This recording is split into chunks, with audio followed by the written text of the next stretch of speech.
اب جہاں تک تراویح کا ایشو ہے، بخاری اور مسلم دونوں میں حدیث ہے سیدنا زید بن ثابت رضی اللہ تعالیٰ عنہ سے، وہ کہتے ہیں نبی علیہ السلام کے لیے مسجد نبوی میں حجرہ لگایا گیا، آپ نے ہمیں قیام اللیل رمضان کا کروایا، 2 یا 3 راتوں تک کروایا، اور پھر آپ علیہ السلام اپنے حجرے سے باہر نہیں نکلے، لوگ باہر سے کھانستے رہے نبی علیہ السلام کو متوجہ کرنے کے لیے کہ ہم اتنے لوگ مسجد میں آئے ہوئے ہیں، اور وہ کہتے ہیں کہ صحابہ کا رش بڑھ گیا مسجد میں، ظاہر مزہ آ رہا تھا، اللہ کے نبی قرآن پڑھ رہے تھے، تو نبی علیہ السلام فجر کے وقت پھر باہر نکلے، اور آپ فرمایا کہ مجھے تمہارے موجودگی کا پتہ تھا لیکن میں جان بوجھ کے باہر نہیں نکلا، کیونکہ مجھے یہ خدشہ ہوا کہ کہیں یہ اللہ تعالیٰ کو نماز اتنی پسند نہ آئے کہ وہ تم پہ فرض ہی کر دے اور تم پھر اس کا خیال ہی نہ رکھ سکو، تو امت پہ شفقت یہی ہے کہ یہ فرض نہ ہو۔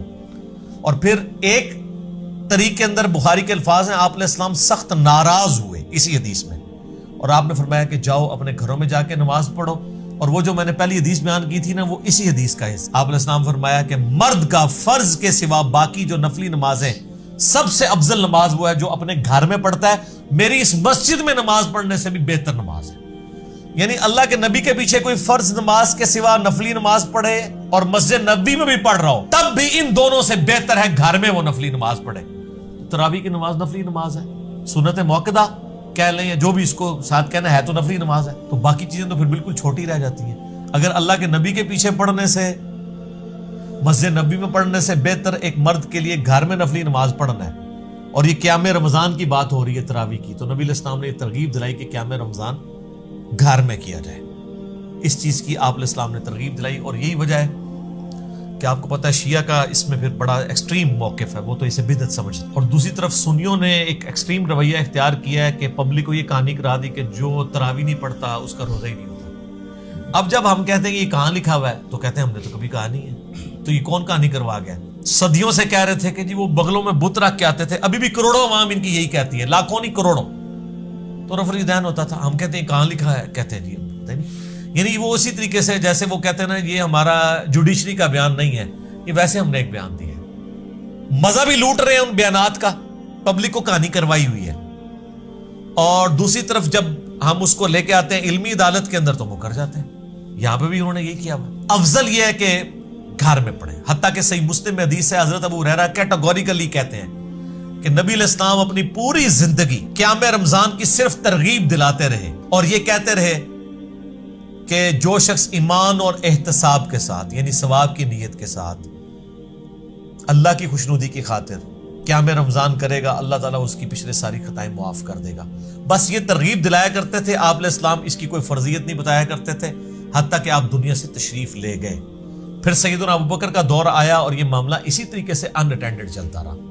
پھر حضرت عمر کا دور آیا تو حضرت عمر کے بھی ابتدائی کچھ سال اسی طریقے سے گزرے، یہ مسلم شریف کی حدیث ہے۔ پھر صحیح بخاری میں آتا ہے، عبد الرحمن بن عبد القاری ایک تابعی ہیں، وہ کہتے ہیں ایک دفعہ میں حضرت عمر کے ساتھ رات کے وقت گشت پہ نکلا تو مسجد نبوی میں ہم آئے تو ہم نے دیکھا کہ صحابہ کرام ٹولیوں میں نا قیام اللیل کروا رہے ہیں، ایک حافظ آگے کھڑا کیا، 8-10 پیچھے کھڑے ہیں، تھوڑے فاصلے پہ دوسرے، اس طرح جن لوگوں کو قرآن زبانی یاد نہیں تھا تو وہ سنے۔ تو حضرت عمر نے کہا کہ کیا یہ اچھا ہو کہ اگر میں ان کے لیے ایک امام مقرر کر دوں بجائے یہ ٹولیوں میں پڑھنے کے ایک امام کے پیچھے پڑھ دیں۔ تو واپس آ کے انہوں نے پھر ایگزیکٹو آرڈر جاری کیا کہ ابی ابن کعب کو مقرر کیا جائے۔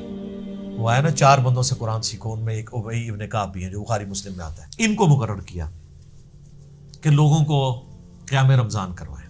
پھر چند دن بعد حضرت عمر مسجد نبوی، وہ کہتے ہیں میرے ساتھ ہی مسجد نبوی کے وزٹ پہ رات کو نکلے تو دیکھا کہ ایک امام ابی ابن کعب ان کو نماز پڑھا رہے ہیں اور باقی سب لوگ ایک امام کے پیچھے کر رہے ہیں۔ تو حضرت عمر بڑے خوش ہوئے اور فرمایا کہ الفاظ ہیں جو اکثر وہ لوگ یوز بھی کرتے ہیں، نعمت البدعۃ ہذہ، یہ کتنی اچھی بدعت ہے۔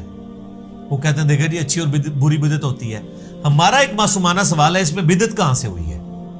کیا نبی علیہ السلام نے اپنی زندگی میں 3 دن تراویح نماز جماعت سے نہیں پڑھی؟ تو جو کام اللہ کے نبی نے زندگی میں ایک دفعہ بھی کیا ہو، اگر اس کو کوئی شخص روزانہ کرتا ہے وہ بدعت کیسے ہو سکتا ہے؟ نمبر 1۔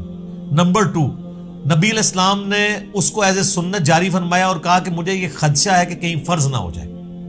تو نبی علیہ السلام کی وفات کے بعد تو وحی کا سلسلہ منقطع ہے، تو فرض ہونے کے چانسز نہیں ہے۔ اس لیے حضرت عمر نے اس کو صرف فیسیلیٹیٹ کیا اور کہا اس کو یہاں لغت کے معنوں میں لیا جائے گا، اصطلاحی بدعت نہیں ہے، کتنا اچھا کام ہے، رینیو جو میں نے کر دیا.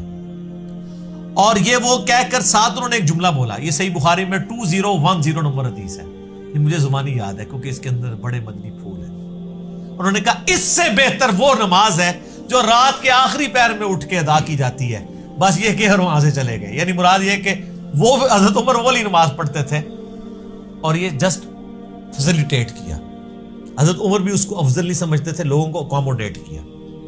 اس لیے شیعہ کا یہ موقف ہے کہ حضرت عمر نے جو شروع کروایا وہ اس کو بدعت سمجھتے ہیں، وہ بھی ایکسٹریم پہ گئے. حضرت عمر نے کبھی بھی اس کو ایز اے فرض کے طور پہ جاری نہیں کیا، جسٹ ایک مستحب کے طور پہ کیا. اور خود بھی وہ آپ دیکھ لیں، انہوں نے تو نہیں پڑھی وہاں پہ نماز. جب ہم یہ کہتے ہیں خود تو کوئی نہیں پڑھی ہے، کہتے ہیں دیکھو جی یہ حضرت عمر کو کہتے ہیں جی نعوذ باللہ، وہ کہتے کچھ تھے کرتے کچھ. سر جو انہوں نے کہا انہوں نے وہی کیا ہے. انہوں نے کہا اس سے بہتر نماز جو ہے رات کے آخری پہر میں پڑھی جاتی ہے، کیونکہ بخاری مسلم میں کہ یہ حدیث ہے نبی علیہ السلام نے آخری پہر میں اٹھ کے یہ نفلی نمازیں ادا کی ہیں. تو حضرت عمر تو نبی علیہ السلام کے طریقے کے اوپر چل رہے تھے، ان کو وہاں پہ اکوموڈیٹ کیا. اس کی وجہ یہ ہے کہ بعض لوگ سست ہوتے ہیں میرے جیسے، وہ امام اگر پڑھا رہا ہو قرآن اس کو آتا ہو تو ان کو سننے میں زیادہ بہتر لگتا ہے.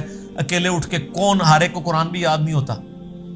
ان پہ پھر وہ حدیث فٹ ہوگی جو جامعہ ترمذی میں، ابو داؤد میں ہے، مشکات میں موجود ہے کہ جو شخص امام کے ساتھ قیام کرتا ہے اسے پوری رات کے قیام کا ثواب مل جاتا ہے. اس سے بھی آسان ہے، صحیح مسلم میں حدیث ہے. ایک تابعی کہتے ہیں میں مسجد نبی میں داخل ہوا تو حضرت عثمان غنی رضی اللہ تعالیٰ عنہ مغرب کی نماز کی تھوڑی دیر بعد مسجد میں ہی آ گئے اپنے دور خلافت کے اندر، حالانکہ شام میں بھی بڑا ٹائم پڑا تھا. تو مجھے انہوں نے دیکھا تو مجھے انہوں نے کہا بیٹا میں تمہیں ایک بات بتاتا ہوں، میں نے اللہ کے نبی سے یہ بات سنی تھی، جو شخص عشاء کی نماز جماعت سے پڑھے اسے آدھی رات کے قیام کا ثواب ملے گا، اور جو فجر بھی پڑھ لے اسے پوری رات کا قیام. آدھی کو عشاء کور کرے گی، آدھی کو فجر. تو حضرت عثمان یہ بتانا چاہ رہے تھے، یہ صحیح مسلم حدیث ہے کہ میں جو عشاء کی نماز سے اتنی دیر پہلے آ گیا ہوں نا، اس لیے کہ میں چاہتا ہوں کہ میں تکبیر اولیٰ کے ساتھ نماز پڑھوں اور آدھی رات کا قیام حاصل کر لوں. الحمدللہ. تو یہ بھی ایک آسان طریقہ ہے. لیکن جن لوگوں کو قرآن نہیں آتا وہ بےچارے کیا کریں؟ ظاہر ہے کہ وہ پھر امام کے پیچھے پڑیں گے، کیونکہ تراویح کا مقصد رکھتے ٹپانا نہیں ہے، ادھر مقصد جو ہے وہ قرآن سننا.